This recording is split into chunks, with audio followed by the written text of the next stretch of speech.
Assalamualaikum warahmatullahi wabarakatuh. Selamat malam dan salam sejahtera buat rekan-rekan mahasiswa yang saya banggakan. Pada malam hari ini kita akan melanjutkan pertemuan berikutnya berkaitan dengan mata kuliah pengantar bisnis. Pada hari ini kita akan melanjutkan diskusi kita, yaitu diskusi pada modul 4 dengan judul kepemilikan bisnis dan bisnis kecil. Dalam modul ini akan bercerita banyak berkaitan dengan kepemilikan bisnis dan bisnis kecil. Tapi biar semuanya barokah, biar semuanya selalu dalam perlindungan Yang Maha Kuasa, saya persilahkan teman-teman untuk berdoa. Berdoa dipersilakan.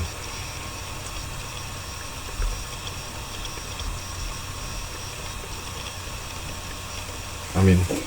Ya, sebagai pendahuluan di awal dalam modul ini,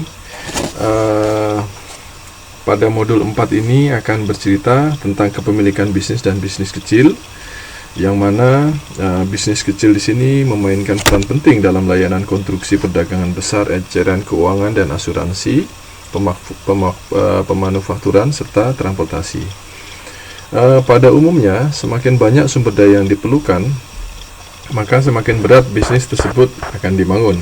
Oleh karena itu, bisnis yang baru dibangun pada umumnya merupakan bisnis kecil, sehingga lebih mudah untuk mendirikannya. Nah, bentuk kepemilikan legal dipilih oleh para pelaku bisnis dan jarang terkait dengan persoalan pelanggan. Pada umumnya, pelanggan tidak peduli pada bentuk kepemilikan bisnis, apakah dimiliki oleh perseorangan, dua atau lebih pemilik, atau melibatkan para pemegang saham dalam kepemilikan bisnis tersebut. Hal yang sama juga terjadi apabila pelanggan berasal dari negara lain. Para pelanggan pada umumnya hanya memperhatikan harga dan kebutuhan terhadap produk tersebut. Bentuk legal dari kepemilikan bisnis tersebut dipilih oleh para pelaku bisnis terkait dengan bagaimana mengoperasikannya, cara pembayaran pajaknya, dan cara pengendalian bisnis tersebut oleh para pemiliknya. Ya, bisnis kecil meliputi lebih dari setengah jumlah bisnis swasta yang dimiliki secara pribadi. Setiap bisnis kecil menunjukkan visi pemiliknya agar berhasil dalam penyediaan barang dan layanan jasa. Bisnis kecil atau yang biasa dikenal di Indonesia dengan sebutan usaha kecil dan menengah atau UMKM di sini merupakan sektor bisnis yang menjadi jantung perekonomian di Indonesia. Selain itu, UMKM mempengaruhi sistem sosial di Indonesia. Para pengusaha atau pelaku bisnis tersebut pada umumnya memiliki jiwa wirausaha sehingga mereka mampu menciptakan dan menjaga kelangsungan bisnis yang dibangunnya. Pada modul 4 ini akan membahas mengenai kepemilikan bisnis dan bisnis kecil. Dan modul 4 ini terdiri dari dua kegiatan belajar. Kegiatan belajar pertama membahas mengenai bentuk-bentuk kepemilikan bisnis, dan kegiatan belajar kedua akan membahas mengenai wirausaha dan bisnis kecil. Nah, pembahasan mengenai bentuk-bentuk kepemilikan bisnis meliputi pembahasan mengenai bentuk kepemilikan bisnis dan tipe korporasi dan jenis kepemilikan bisnis lainnya. Sementara itu, kewirausahaan dan bisnis kecil akan membahas mengenai alasan berwirausaha, bisnis, dan para pemangku kepentingan bisnis, serta pembahasan mengenai penggunaan teknologi dan sistem informasi dalam bisnis. Secara umum, setelah mempelajari modul 4 ini, mahasiswa diharapkan mampu menjelaskan berbagai konsep mengenai bentuk kepemilikan bisnis, alasan berwirausaha, para pemangku kepentingan dalam bisnis, dan penggunaan teknologi dan sistem informasi dalam bisnis. Itu yang bisa teman-teman pahami di awal pembukaan ini. Nah, sekarang kita masuk di kegiatan belajar 1.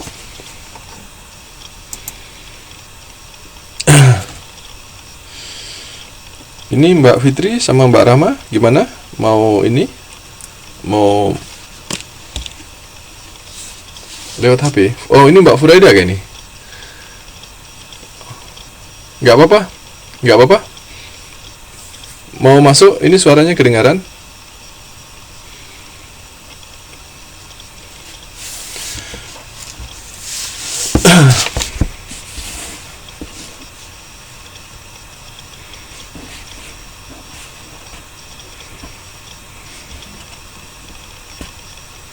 Kedengaran, Mbak? Silakan kalau mau. Waalaikumsalam warahmatullahi wabarakatuh. Selamat malam Bapak Nurul, selamat malam juga teman-teman mahasiswi angkatan 11 jurusan manajemen. Sebelumnya perkenalkan, saya Furaida Rahma dari kelompok 3, ya bersama nanti Mbak Fitriani dan Mbak Edi. Sebenarnya saya juga mengharapkan bimbingan dari Bapak Nurul, juga keikutsertaan teman-teman di prestasi kami malam ini. Terima kasih.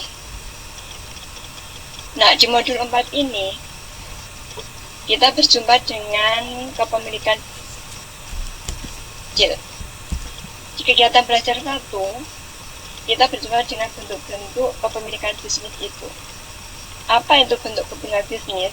Yaitu bentuk kegiatan bisnis yang dilihat dari siapa pemilik atau dirinya, sumber modalnya, serta apa pendiriannya.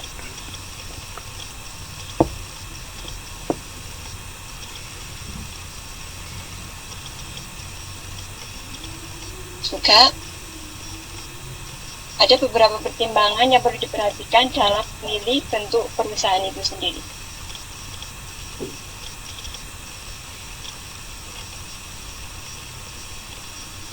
Yaitu usaha yang dijalankan. Usaha yang dijalankan kira-kira apa? Dan kedua yaitu ruang usaha. Ruang lingkup usaha yaitu luasnya subjek yang tercakup dalam usaha tersebut. Dan nomor 3 yaitu pihak-pihak yang terlibat dalam kegiatan usaha. Pihak-pihak itu yaitu menurut Mansa yaitu menurut Madura 2007. Makan teman-teman mungkin juga masih hafal, yaitu pemilik bisnis, kreditur, karyawan, pemangkok, dan pelanggan. Nomor 4 yaitu besarnya risiko pendidikan. Nomor 5 batas-batas terhadap utang piutang perusahaan. Nomor 6 besarnya investasi yang ditanamkan. Nomor 7 cara pembagian keuntungan. Ya, cara pembagian keuntungan tentunya bersama pihak terlibat dalam bisnis itu sendiri. Nomor 8 jangka waktu berdirinya perusahaan. Jangka waktu di sini ukuran waktu. Serta nomor 9 peraturan pemerintahan. Peraturan pemerintahan yang diberlakukan dalam negara tersebut, di negara tersebut. Ya, masuk dalam berdasarkan kegunaan bisnis dapat dikelompokkan menjadi 9. Pertama yaitu manufaktur. Manufaktur yaitu bisnis yang menghasilkan produk dari bahan mentah atau komponen yang dijual untuk mendapatkan keuntungan. Contohnya di sini yaitu perusahaan kendaraan.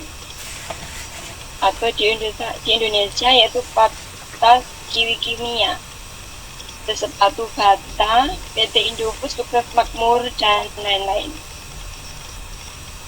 Nomor 2 yaitu jasa, bisnis yang menghasilkan barang yang tidak terwujud, tapi mendapatkan keuntungan dengan cara meminta jasa yang mereka. Contoh yang paling dekat yaitu kebanyakan kita di sini yaitu perawat lansia, perawat orang sakit, babysitter, para dosen, guru, dokter, dan lain-lain. 3.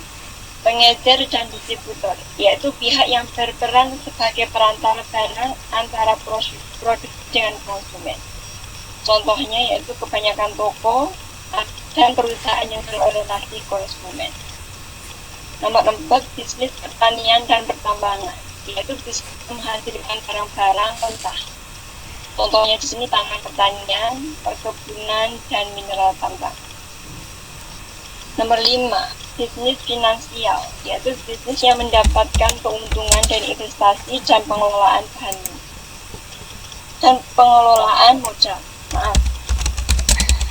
Contohnya di sini perbankan, asuransi, pasar modal, pengajian.